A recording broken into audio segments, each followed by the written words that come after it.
Picture this, a wall so trusted, people climbed it to watch death arrive. March 11th, 2011, Taro, Japan. Residents called their seawall the Great Wall, 10 meters of concrete, X-shaped, unbroken since 1934. It had survived everything the sea had thrown at it before. Some climbed it that afternoon, just to watch the ocean come in. They didn't believe it could win. By nightfall, 181 of their neighbors were gone. This wasn't Taro's first disaster. Tsunamis had already leveled the town in 1896 and again in 1933. So in 1934, Taro built one of the most ambitious sea defenses on Earth, designed to stop an 8-meter wave. For 77 years, it worked. Then, a wave estimated between 12 and 15 meters arrived, tearing away 500 meters of concrete like paper. That morning, the first warning predicted a 3-meter wave. By the time it was upgraded to 10 meters, the power was already out across town, and the update never reached half the people who needed it. Taro's tragedy repeated itself up and down the coast. 20,000 people died in 2011. So Japan made a vow written in concrete: never again. $12 billion poured specifically into seawalls. Nearly 400 kilometers of coastline. Walls climbing as high as 14.7 meters, taller than a 4-story building, standing between entire towns and the sea that once fed them. Add the roads, the relocations, the replanted forests, and the full reconstruction bill climbs into the hundreds of billions. For 10 years the logic held. Build higher, live safer. Simple. Almost too simple. Not everyone wanted it. And what some communities rejected may tell you more about what actually keeps people alive than the wall ever could. Because this isn't really a story about what the wall stops. It's a story about what it hides. Taro rebuilt on the same ground, 14 feet taller than before. Stand at its base today and you can't see the ocean at all.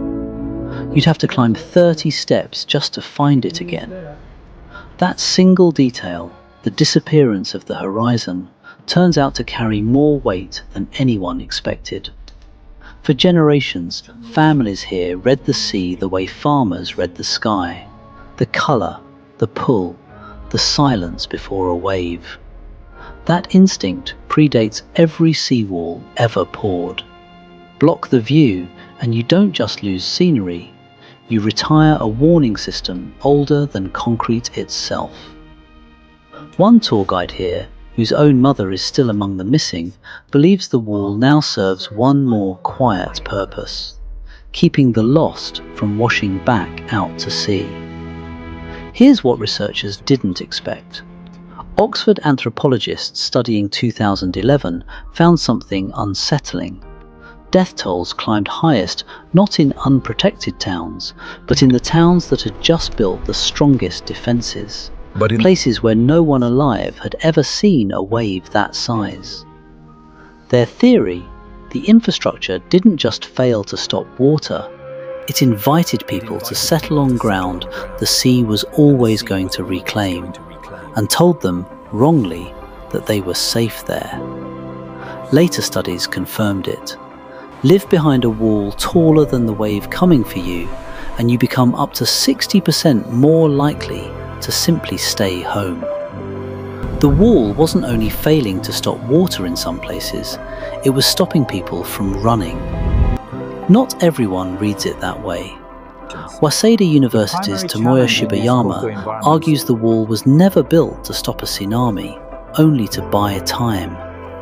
In 2011, he says, many victims missed survival by 1 or 2 minutes. Multiply that across a coastline, and minutes become the whole defense. The data agrees, partly. A study spanning 4 historical tsunamis in 1896, 1933, 1960 and 2011 found walls over 5 meters generally cut death rates.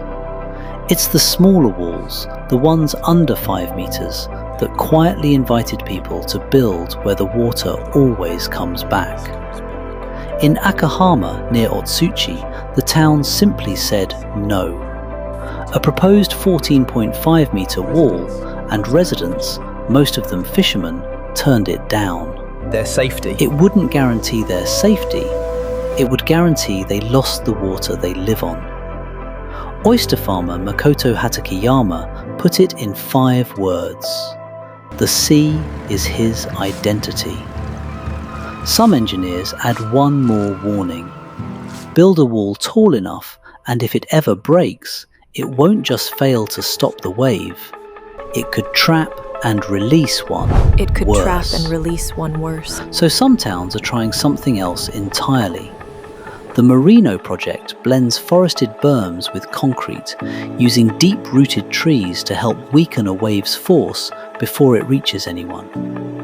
In Maihama, residents rejected an even taller wall, and instead marked the historical high water line with trees and stakes, choosing memory over height and building nowhere near it again. None of this makes the wall a mistake. It has saved lives, and it will save more. But it is also something else.